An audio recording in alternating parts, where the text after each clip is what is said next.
जागतिक बाजारपेठेत कच्च्या तेलाच्या किमती वाढलेल्या असून भारतात पेट्रोल आणि डिझेलच्या दरात मोठी वाढ करण्यात आली आहे। पेट्रोल 3 रुपये तर डिझेल 3.11 रुपयांनी महाग झाले। मुंबईमध्ये पेट्रोलचे नवे दर 106.50 ते 106.54 रुपये प्रति लिटर असणार आहेत, तर डिझेलचे नवे दर मुंबईमध्ये 93 रुपयांच्या घरात असणार आहेत आणि पुण्यामध्ये पेट्रोलचे नवे दर 106.82 रुपये तर डिझेल 93.46 रुपये प्रति लिटर इतकं असणार आहे। दरम्यान पाकिस्तानात इंधनाच्या किमतीत 200% वाढ झाली आहे। आपल्याकडे फक्त 3.5% वाढ झाल्याची माहिती मुख्यमंत्री देवेंद्र फडणवीस यांनी दिली आहे। आज आपण जर बघितलं तर जगभरामध्ये इंधनाच्या किमतीत किती वाढ झाली।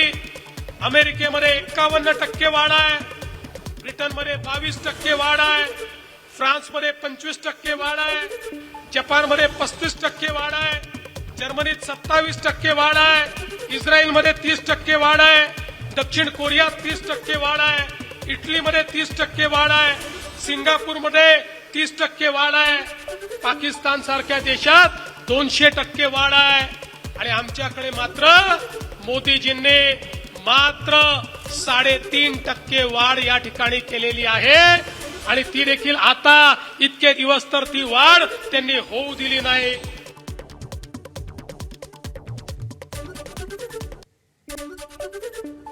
ठाकरेंच्या शिवसेनेचे खासदार संजय राऊतांनी पंतप्रधान मोदींवरती जोरदार टीका केली आहे। राष्ट्र नष्ट करायचं असल्यास युवकांची विचार करण्याची क्षमता संपवा, हे लेनिनचं वाक्य राऊतांनी आपल्या पोस्टमध्ये नमूद केलंय। सध्याचा भारतीय युवक असाच भरकटलाय, मंद झालाय, असं राऊतांनी पोस्टमधून म्हटलंय।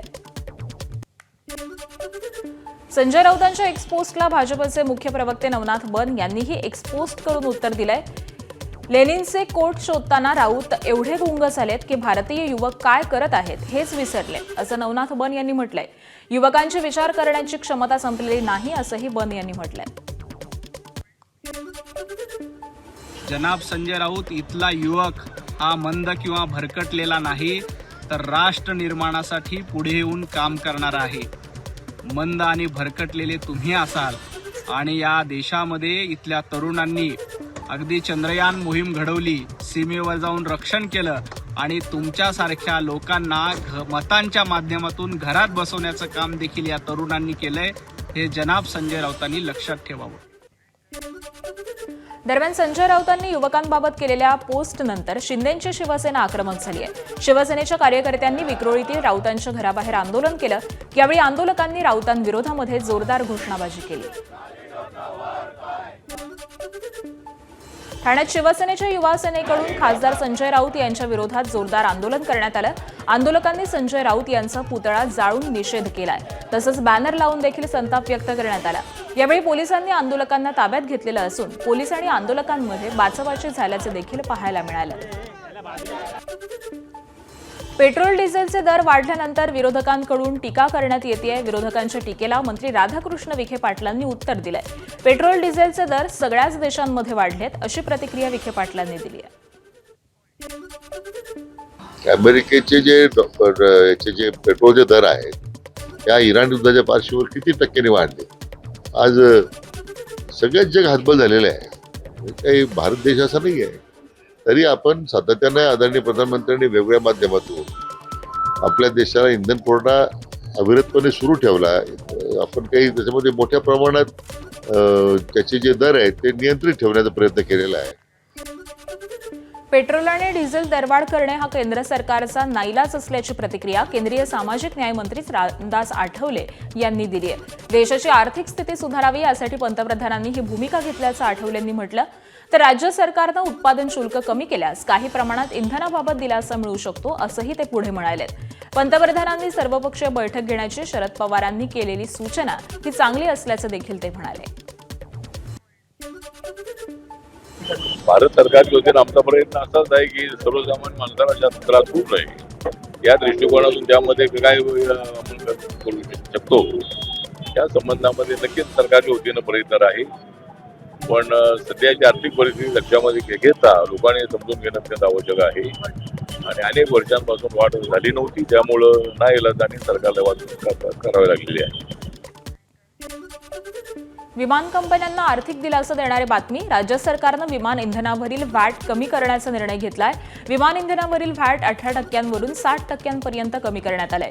त्यामुळे विमान तिकिटांचा देखील दर कमी होण्यास मदत होणार आहे. परिणामी प्रवाशांना याचा फायदा होईल. दरम्यान राज्य सरकारकडून विमान इंधनावरील कर कमी केल्यामुळे राज्याच्या आर्थिक स्थितीवरती देखील परिणाम होणार आहे. व्हॅटमध्ये करण्यात आलेली ही कपात राज्यातील सर्व विमानतळावरील उड्डाण संचालनाला मदत करणार आहे.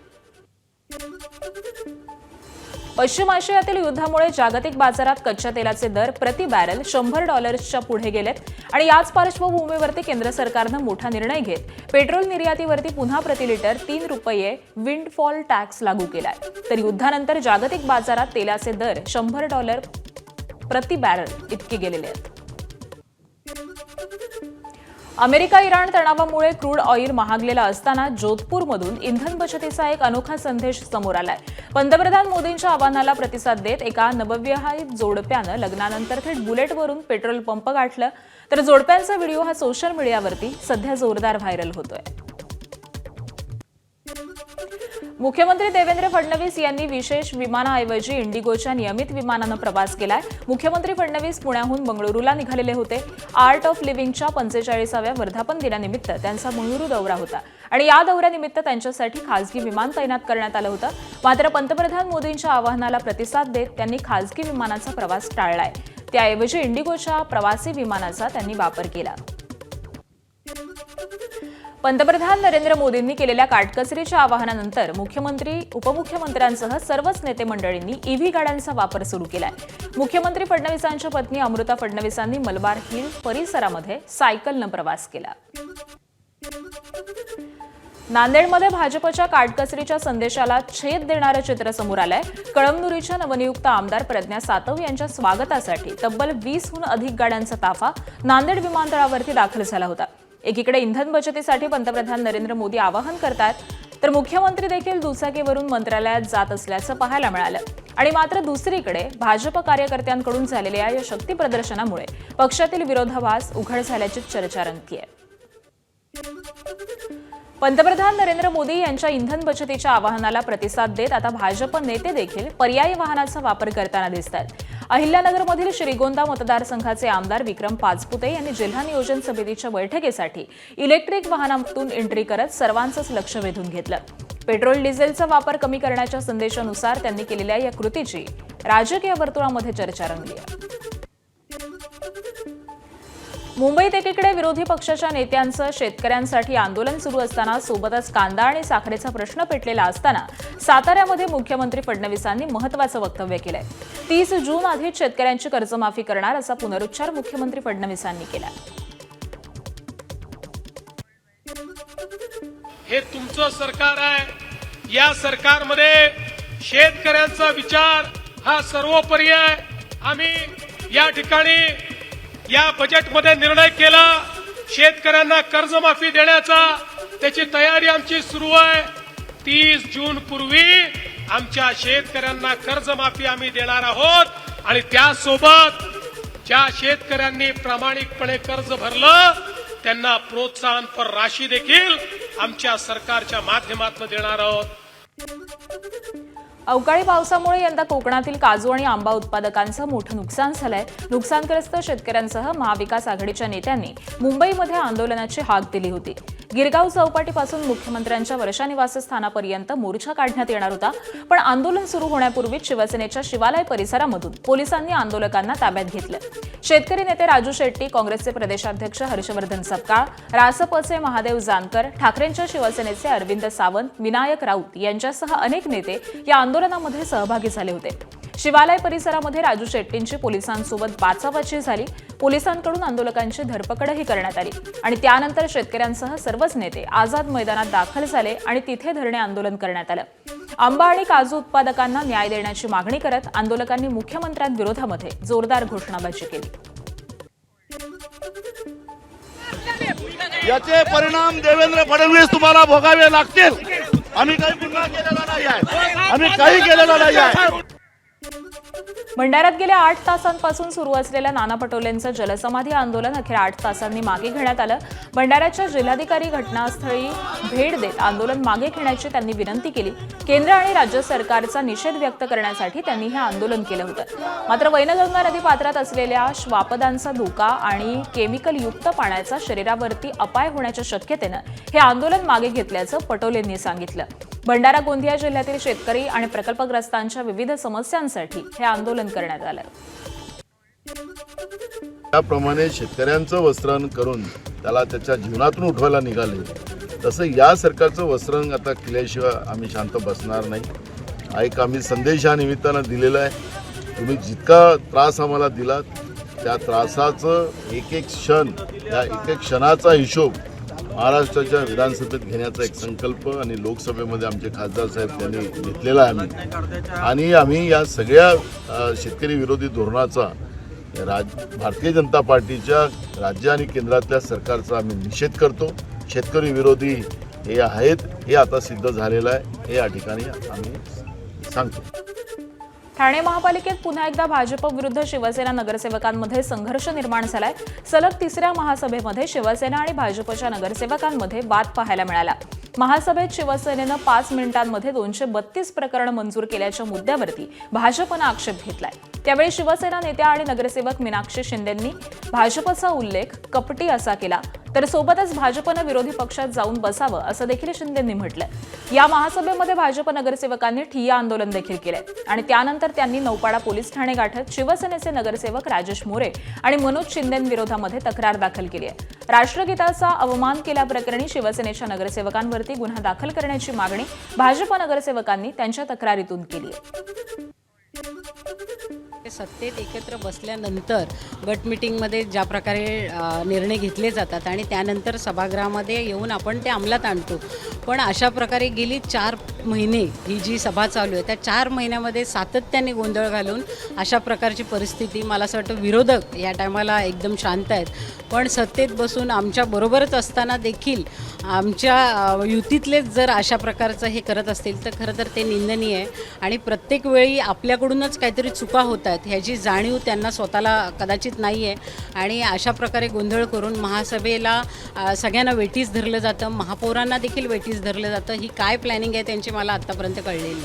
कुठल्याही पूर्वसूचना न देता अशा प्रकारे गोंधळ घालून विषयपत्रिका मंजूर करून अचानकपणे राष्ट्रगीताचा हे चालू करायचं, राष्ट्रगीत चालू करायचं आणि त्या माध्यमातून जर विषयपत्रिका संपली, महासभा संपली असं जाहीर करायचं आणि ठाणेकर जनतेच्या सभागृहामध्ये ठाणेकरांचे प्रश्न असतात ते मांडण्यासाठी मित्रपक्ष असू देत किंवा आणखी कोणी असू देत, त्यांनी ती भूमिका रास्तपणे मांडणं गरजेचं असतं, एवढंच आमचं म्हणणं असतं. छत्रपती संभाजीनगरमध्ये खरीप हंगाम नियोजन बैठकीत वाद झाल्याचं पाहायला मिळालंय. बैठकीत खासदार कल्याण काळे आणि पालकमंत्री संजय शिरसाटांमध्ये खडाजंगी झाली. या वादाचं कारण ठरलं ते हमीभाव. मक्याचं उत्पादन वाढल्यामुळे हमीभावाचा कोटा वाढवण्यात यावा यावरून वाद झाला. हमीभावाच्या चर्चेचं रूपांतर वादात झालं आणि शिरसाटांनी थेट खासदार कल्याण काळेंना चॅलेंज दिलं. पुढच्या वेळी कोणाला बैठकीत बसू द्यायचं हे मी ठरवणार असल्याचं शिरसाटांनी म्हटलंय. मी आज पालकमंत्री महोदयाला सांगत होतो, केंद्राच्या आणि राज्याच्या सरकारला विनंती करा आणि आपला कोठा वाढवून घ्या आणि मक्काची खरेदी सरकारी भावाप्रमाणे 2400ने चालू ठेवा. परंतु पालकमंत्री महोदय ऐकायला तयार नाही. मी त्याचबरोबर कापसाचं बोलत होतो, त्याचबरोबर सोयाबीनचं बोलत होतो, त्याच्याचबरोबर कांद्याचं बोलत होतो, परंतु माझा आवाज दाबण्याचा प्रयत्न केला आणि सांगितलं की पुढच्या वेळेला मीटिंगमध्ये कोणाला बसून द्यावं आणि कोणाला नाही मी ठरवेल. मीटिंगमध्ये बसू द्यायचं का नाही ते मी ठरवेल पुढच्या वेळी. ते म्हणाले संविधानिक अधिकार माझा आहे असं मी बोललो असेल, परंतु हे आमच्यात एखाद्या वेळेला मीटिंगमध्ये काय किती एखादा विषय कितपर्यंत ताणायचा, कुठपर्यंत न्यायचा आणि त्याच्यावर किती चर्चा करायची याला बी काही मर्यादा असतात. म्हणून याच्यानंतर झालेली मीटिंग बघा किती शांततेत आणि चांगल्या पद्धतीने पार पडली आणि कल्याण काळेचं माझं काही वैध नाही आहे, ते माझे मित्र आहेत. राज्याचे वनमंत्री गणेश नाईक यांच्या वक्तव्याची चर्चा रंगली आहे. राजकारणामध्ये अर्थकारणाशिवाय काहीही चालत नाही असं विधान गणेश नाईक यांनी केलंय. तुम्ही स्वच्छ विचारसरणीचे असाल तर लोक तुम्हाला निवडून देतील याची गॅरंटी नाही असंही ते म्हणाले. तुमचं मन स्वच्छ असेल तर मानसिक स्थिरता राहील, त्यातून शारीरिक स्थिरता मिळते, मग समाजकार्य होतं आणि त्यातून अर्थकारण होतं, असं मत गणेश नाईक यांनी यावेळी व्यक्त केलं. रायगडच्या पेणमध्ये अखिल भारतीय आगरी समाज संस्थेनं आयोजित केलेल्या राष्ट्रीय आगरी आध्यात्मिक संमेलनामध्ये ते बोलत होते. जालन्यात मनोज जरांगे यांनी मुख्यमंत्री देवेंद्र फडणवीस यांच्यावरती जोरदार टीका केली आहे. मराठा आरक्षणासंदर्भातली सरकारच्या आश्वासनांची पूर्तता न झाल्याचा आरोप जरांगे यांनी केलाय. तसंच जरांगे यांनी सातारा संस्थांच्या JR पासून ते गुन्हे मागे घेण्याच्या मुद्द्यावरती सरकारला धारेवरती धरलं. मराठा समाजाला जाणीवपूर्वक त्रास दिला जात असल्याचा आरोप जरांगे यांनी केलाय. सोबतच जरांगे यांनी लवकरच आंदोलनाची तारीख जाहीर केली जाईल असाही इशारा दिलाय.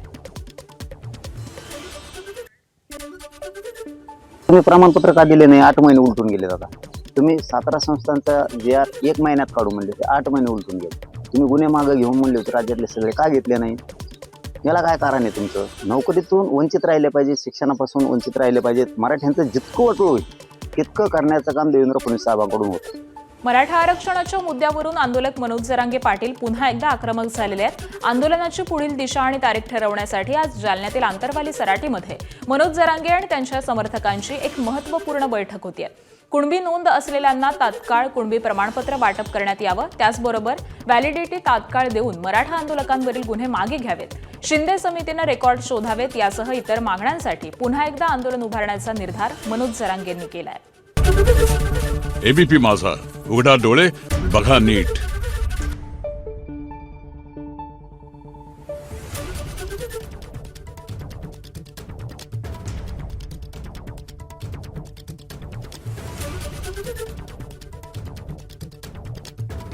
Thank you.